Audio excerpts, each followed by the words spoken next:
everybody. Welcome to today's edition of the Gamut Network. I hope we have enough time today to cover all the amazing things that my guest today has accomplished in her life and so many topics that we're going to tackle in a short amount of time. So I'm going to get started and introduce Karen to the show. Hi, Karen. How are you? I'm good. How are you? I'm great. I'm so excited to have you on the show. You are so fascinating with all the different things that you've accomplished in your lifetime, but I don't want to keep that to myself. I want to share it with our world. So with that, can we just start just filling us in on your story, your background, your disability, and then we're going to move into all the incredible things that you've accomplished. Okay. Well, I'm from Brooklyn. I'm actually adopted from Montreal when I was a baby, so I'm an import. Bonjour. Anyway, I did gymnastics as a kid, very involved in gymnastics and fitness. I owned a gymnastics facility in Brooklyn for 10 years, but during that time in 1991, I had cancer surgery. And at the time I was a gym owner, a coach, a fitness, trainer. Give me a sense of age. How old were you? Give me a sense of your age. 24. 24 and you owned your own gym. Oh, I bought it at 21. It's unbelievable. Wow, that's impressive. That was a childhood dream come true. That was just, I loved it. Yeah. I worked 1 million hours a week and I loved every minute. So with the cancer surgery, it was a malignant melanoma, but I didn't get it checked in time. Well, I can't say in time, but I didn't get it checked quickly enough. So it ended up being a major cancer surgery where they removed the tumor, but they also took my lymph nodes out of my groin, the very top of your leg. And when they do that, it creates swelling. It's called lymphedema. And that's a lifetime maintenance type issue where if you do not work on the circulation and if you do not work on elevating your leg or wearing compression, then you can end up with your leg being huge. So I woke up from that surgery and my leg was as wide as my waist. So it took almost a year to get my leg to look normal or almost normal. And now I'm disciplined. I've been disciplined for years at trying to maintain it. It still swells on a daily basis. I still wear compression stockings. I hate to say it, but I'm always thinking about it. Like if I'm standing in the store online, I'm feeling my legs swelling. Is it painful when it swells? It is. It feels like, did you ever have a rubber band around your wrist and it kind of gets too tight and then you take it off and you're like, ah. Yes. Well, it feels like that tight rubber band on your whole leg because the fluid is basically squeezing your leg.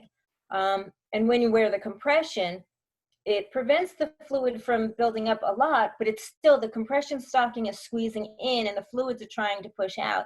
So there is that painful feeling. But a lot of people don't know that it also comes with like nausea and fatigue and just this overall ill feeling when you have that swelling. And it's just something that I guess you kind of have to experience it to know it, just like so many other things. But here I am, living as normal a life as possible. Exactly. Well, and I can't wait to get to what you've accomplished. But does it affect your walking? Does it affect your physical ability, especially as a gymnast or a former gymnast? Even at that age, were you still doing gymnastics when this all happened? Not so much. I mean, I was actually bodybuilding. I wasn't competing, but I was doing bodybuilding type workouts. It feels like when you're wearing ankle weights on your leg. So your leg kind of does drag when it gets swollen because it's so hard to lift that amount of weight up off the floor to take the next step. But when it's only slightly swollen, like right now, it's just slight, then I'm walking normal with my legs. It's my spine that causes my walking to be a little bit off sometimes. And so now what happened with your spine?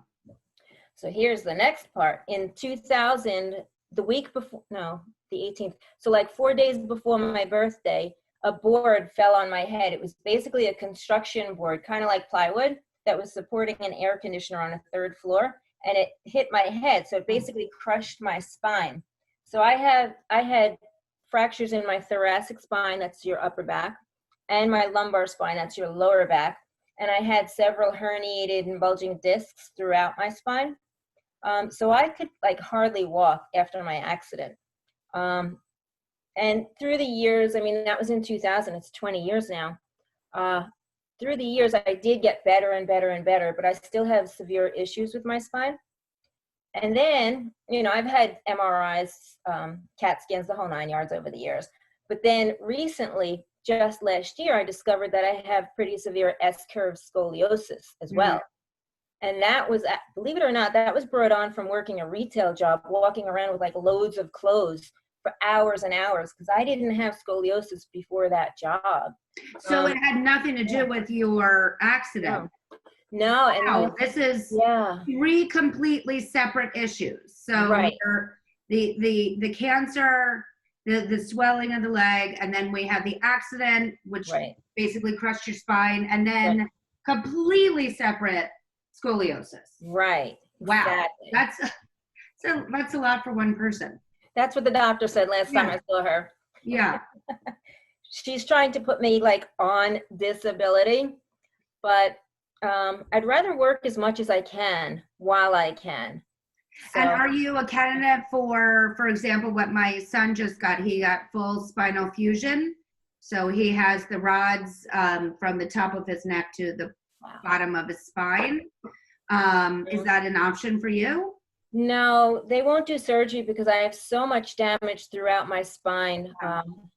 They just won't do it. I've spoken to a good number of surgeons over the years, and they just said it's too far gone. So. Oh my goodness. But here's a fun little story I'd like to share with the audience, that before we started recording, I was complimenting her on her fabulous fashion top. I said, oh my God, I love like the one shoulder under with a t-shirt underneath it. I think I'm going to steal that. And she said, this is my scoliosis brace. Can you show us that, Karen? Definitely. Okay, so I don't know, the chair won't go back anymore, but you secure it at the thigh. I don't know if you can see that or not. And then this strap goes on. That helps the lower back stay in the proper position. Then I put the vest part on and secure it. Then there's a strap here, which actually untwists the twist that's in my spine as I'm like walking and moving around. So it basically retrains the muscles in my spine. And a lot of other patients have had really good results with it. It doesn't make your spine perfectly straight, but with many patients, it does reduce the curve just a bit, just enough to relieve the pain. Yeah, wow. This is like the next generation of the scoliosis brace? Because I've seen some very hideous ones. Yes. Very unattractive. Certainly nothing that I would call out as a fashion item, like I did yours. Yeah. But so this is something that you have to wear all the time? No, it's actually not even called a brace. The company calls it an activity suit. Okay. It's a ScoliSmart activity suit. And you really have to wear it when you're active. Like I have to take my dog for a walk in a little while. So as I'm walking, it'll actually do its job. But if I'm sitting on the couch, I don't have to wear it because it's not going to be as useful. I got it. Okay. So now we have some ongoing issues that cause disabilities in and of itself. But that did not stop you, because you have such an illustrious career in quite a few industries, one of which is you are an author. Right. So tell us a little bit about that. It's funny, after my accident in 2000, I was disabled. I mean, I really was. I could hardly walk. I didn't work, but I wanted to stay active in the gymnastics and fitness industries. So I started writing, and then I just kept on writing since then. So now I have over 20 published books. Oh my goodness. Are they children's books or novels? What are they? Good question. I have a handful. Most of them are gymnastics. Some are fitness. 2 are on my life story. The very first one was a gymnastics book, and that book was actually used by Greg Glassman to create CrossFit. CrossFit evolved since then, but yeah, he used my book as one of his references. So that's actually this one. I have a handful of them here. That's this And one. can people find them on Amazon, or where can they find your books? Yeah, Amazon, Barnes and Noble, wherever books are sold. Okay, and we'll make sure that we'll put your, obviously, and it's Goeller, your last name, Yeah. G-L-E-L-L-E-R. Yes. Okay. My most recent one is actually on bullying. That's a children's book. It's called Missy's Voice. I just published that one in January. And I wrote it as a film script first. And then I said to myself, I could get this out as a book a lot faster than I can produce a film. Yeah. So that one, oh my goodness, where is it? Right there. Missy's Voice. How beautiful. Yeah. That one is about a girl who's a singer, and she's bullied by classmates in school. And she does reach her breaking point, but then eventually she realizes that everybody is likable and valuable. So that's the newest one. I love I have that. a handful of other gymnastics and fitness books. Now, you knew about the timeline of production because you are actually also an actor and have tremendous credits on IMDb. Is Right. that correct? Yes. Tell us about that and how you got into acting. It's kind of funny. I was laid off from a pretty good coaching job 7 years ago, and I always wanted to try to do voiceover work. So I started to look for voiceover roles, but I kept finding film roles. So I started applying, and I just kept getting roles. And here I am 7 years later, still active in the industry. And I also do script supervisor work. And for specific, is it specific to sports? Is it specific to disability? When you talk about the supervision of the script? Script supervisor work is any film or TV show that needs somebody to keep things, it's basically script and continuity. Mm-hmm. So if somebody is facing the left in one scene, then when they move the cameras, you want to make sure they're facing that same direction or looking at the same person, or if they're holding a glass of water in one take, then you have to make sure they're holding that glass of water in the same hand in the other take. Or if an actor forgets their line, they'll say line and I'll read it off to them. And then I take notes for the editor so that the editor, because the editor is not on set, so the editor uses whatever, whatever they've shot plus the script supervisor notes to come up with the final version. So I sit right next to the director. I had no idea of that. I thought it meant that you were the expert, I would say, on a certain role or anything like that. But now I'm curious to ask, from your perspective, what has it been like in the entertainment industry as a person with a disability? Interesting. Talk a little bit about that experience, because I know that is something that the industry is touting that they're working on, including people with disabilities and increasing the percentage, because I think right now it's about 1% at best of people with disabilities in the entertainment industry. So what's your perspective on that? It's extremely challenging, especially if you're not walking around with crutches or in a wheelchair. They tend to not believe you. I've been on over 100 film and TV sets, and only I'd say 2 or 3 have actually been ADA compliant. I've been told I cannot park in handicapped parking spots because I'm non-union. I've been told I can't park even in if you have a placard? Excuse me? Even if you had the handicap placard, they said no go. Right, exactly. I've been told I have to climb several flights of stairs with suitcases, or otherwise I have to go home without getting paid. Yeah, exactly. On some sets, there are on one film set I was on for 5 days, there were fumes in the holding area, the area that the actors wait in while you're waiting to go to set. And with my asthma, I couldn't stay there. They just redid the floors. It was the lacquer from the floor. So I had to sit outside holding, which was freezing, but they didn't care. People just don't care. Other times I've had my brace on and I've had wardrobe people laugh at me. I wear the compression stocking on my leg. Sometimes I wear the short stocking that goes to the knee rather than the full length one. So I've had wardrobe people get angry with me that I can't wear certain outfits because of the compression stocking. That's a big one. It's been challenging. I mean, I've actually reached out to lawyers, but the lawyers say call the police.